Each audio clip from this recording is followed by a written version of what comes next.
Welcome back to Go Gaddis Real Estate Radio right here on AM 920, The Answer.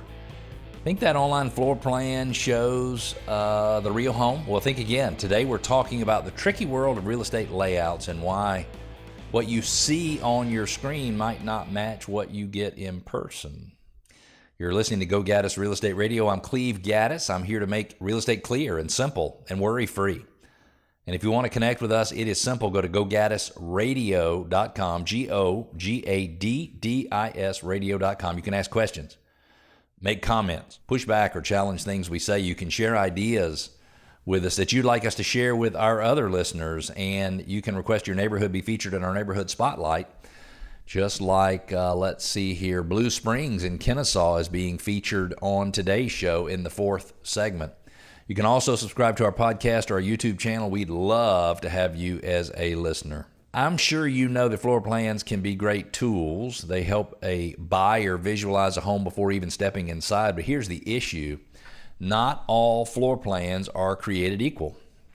Olivia in Duluth says she loves a home's online floor plan, but how do I know if it's accurate before I make an offer on the home? And the reality is, she probably should go take a look at it, but you've seen them in listings, the sleek floor plan showing the perfect layout of your dream home. But here's the catch. Sometimes what you see online, it simply doesn't match what's actually behind the front door.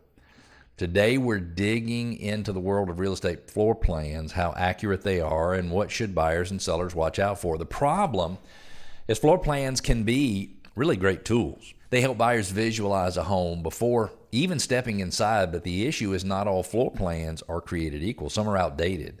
Some are approximations from the builder, and some are even just rough sketches. So when a buyer relies on one of these plans and the layout is different, it can lead to disappointment or worse, legal headaches for the seller or for the agent. And there's another piece most people don't even think about, which is copyright. Architects and designers own many of these plans.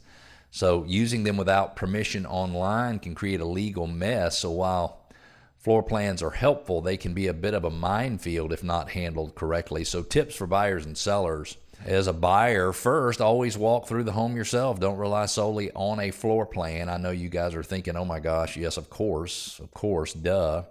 Bring a tape measure if you need to check the room sizes and compare it to the online layout. Sellers and agents should also play it safe. Clearly label floor plans as approximate and make sure you have the right permission if the plan isn't yours. Using 3D tours or modern CAD-based plans can help avoid mistakes and give buyers a more realistic view of the space. For our listings, we use what are called Matterport virtual tours. They're three-dimensional virtual reality tours, and they shoot all the exact measurements of the rooms as the tours are created. Remember, the goal is to make buyers feel confident, not surprised when they step inside. So imagine you're house hunting online and find the perfect layout, only to discover it's not quite what you expected when you walk through the door. It's a scenario that many people face, and it comes down to the accuracy of the floor plans in the real estate listings. But here's the twist. A recent U.S. Supreme Court decision has made it easier for agents and sellers to use these floor plans, any floor plan that they want to, and to use it legally. I want to jump into that. This is from RIS Media in October of 2025, a protracted legal battle over whether real estate professionals can create and share floor plans when marketing homes finally ended on Monday, October the 20th, after the Supreme Court declined to revisit an appellate court's decision allowing the practice. The High Court's refusal to hear the case reconfirms the January ruling from the 8th U.S. District Court of Appeals that found floor plan usage in property listings falls under copyright fair use protections.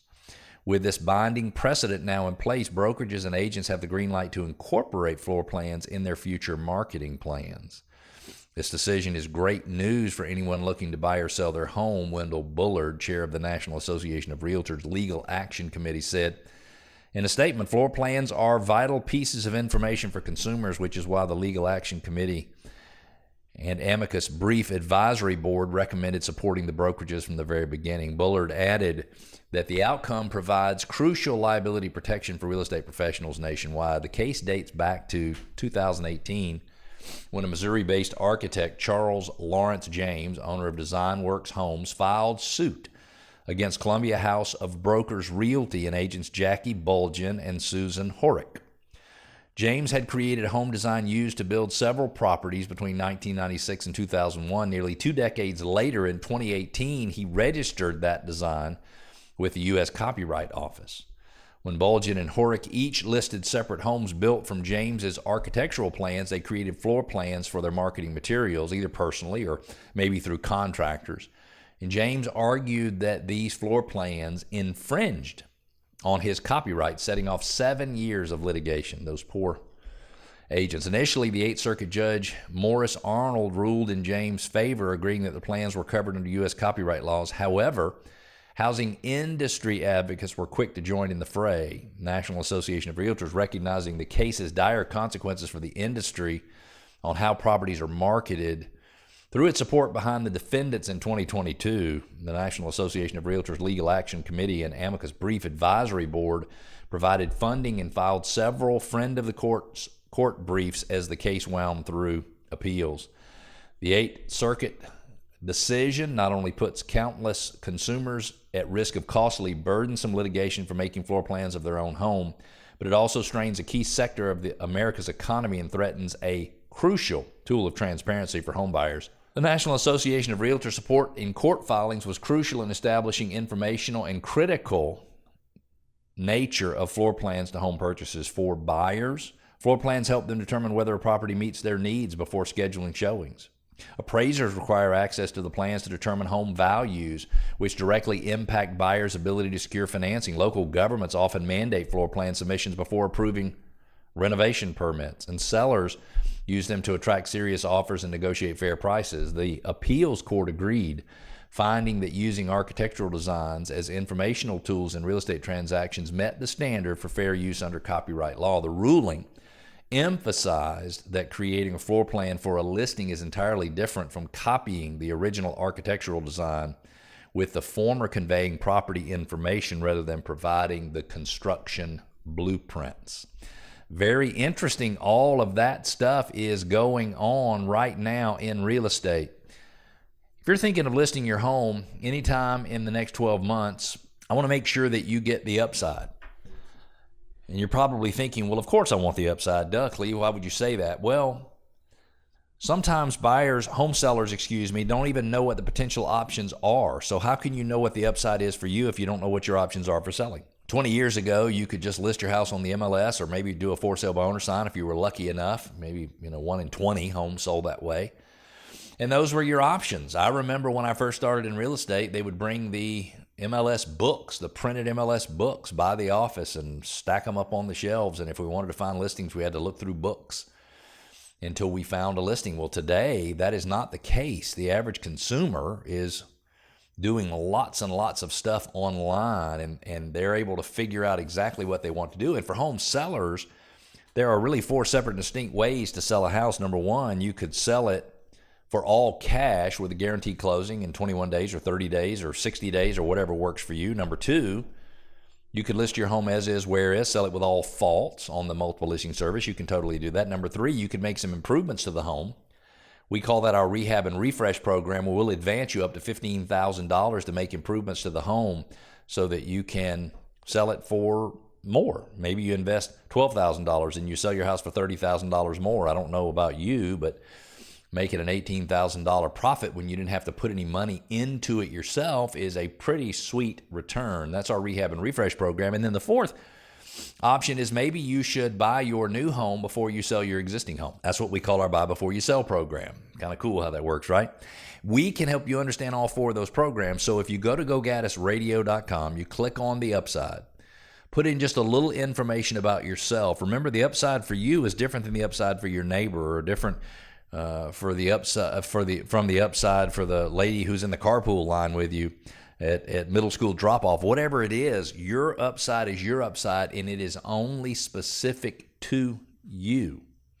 So it's very important that you figure out what that is, and there is no cost, there is no obligation. Just go to gogaddisradio.com, click on the upside, put in a little information. We'll follow up with you. We'll set an appointment. I will review all of the options with you. I will do it absolutely free of charge. gogaddisradio.com, click on the upside. I want to say a special thanks to O'Kelly and Sorahan. Joe O'Kelly and Deidre Sorahan have been sponsors of this show since the very, very, very first day.